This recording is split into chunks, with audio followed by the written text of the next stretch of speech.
So my name is Aneetha Warusavitarana. I'm the research manager here at the Advocata Institute, where we work. We're a public policy think tank that does research, holds events, and provides commentary on policy issues in Sri Lanka. My interest in this work stems from my undergraduate degree, which was in international development, and focused a lot on sort of policy analysis and understanding how the theoretical side of policy, as well as a little bit on the implementation side.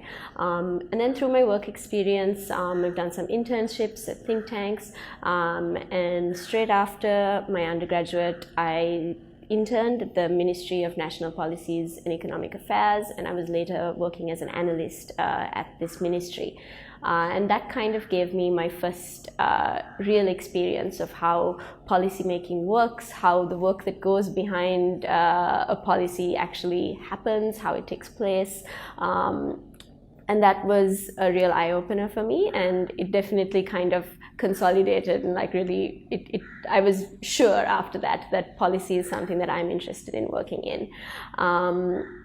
And since then, I mean, at the ministry, I got a lot of opportunity to work on various sort of projects on the 1990 ambulances, on helping prepare briefs, etc.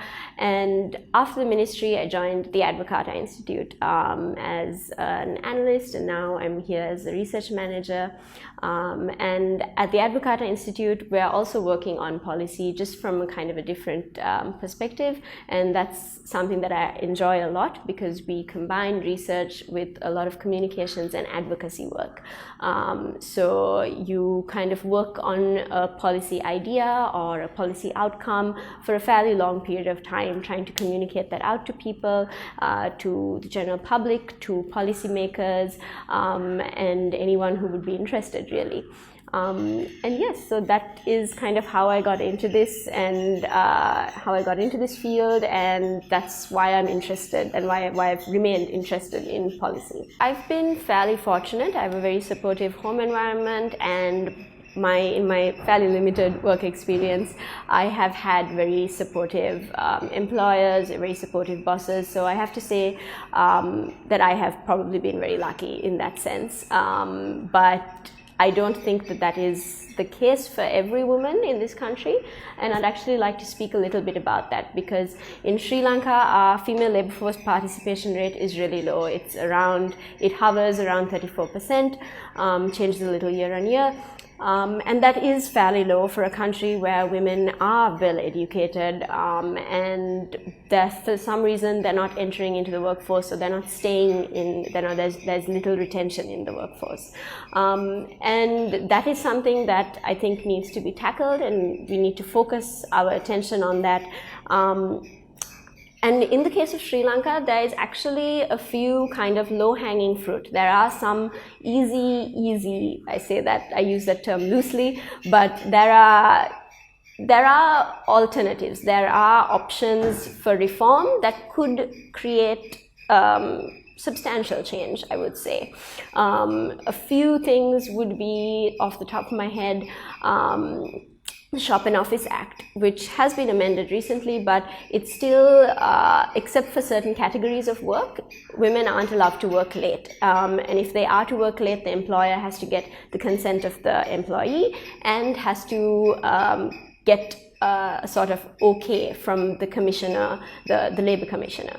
And that creates a fairly significant barrier for hiring women in. And then we also don't formally recognize flexible working arrangements, which is another barrier for women to enter the workplace, because women are, unfortunately, the reality of it is that most women have a care burden placed on them, as well as whatever sort of formal work requirement they have to fulfill. They will also have a care burden on them. And quite often in Sri Lanka, as we have an aging population, an increasingly aging population, this care burden is turning into a kind of double care burden, where you are not only looking after children, you are also looking after your elderly parents. And that care burden is a real barrier for women entering into formal employment. Flexible working arrangements could be a workaround for that, could provide a solution, and that solution doesn't formally exist in our labor law at this point, an issue that has been highlighted by the Department of Labor. So I think that in Sri Lanka there is a lot to be done to get more women into work. We don't have adequate representation in Parliament, and that probably has a fairly significant impact on female representation in Parliament, whether these issues are taken up, whether they're carried through, whether this legal reform happens. Of course, it's not exclusively on the shoulders of female parliamentarians, but it is likely that having more women in Parliament would, and that increase in representation would benefit the general population of women in this country. I think the pandemic has been a very challenging moment in time for everyone.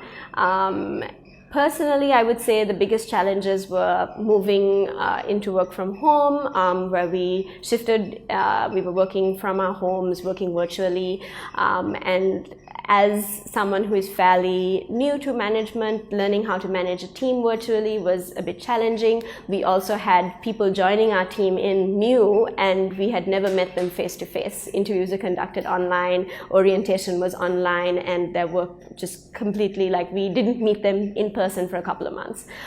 So kind of navigating that and making sure that we still maintained a sort of pleasant working environment, that people weren't under undue stress during this time, that was challenging, and that was something that I was trying very hard to work on.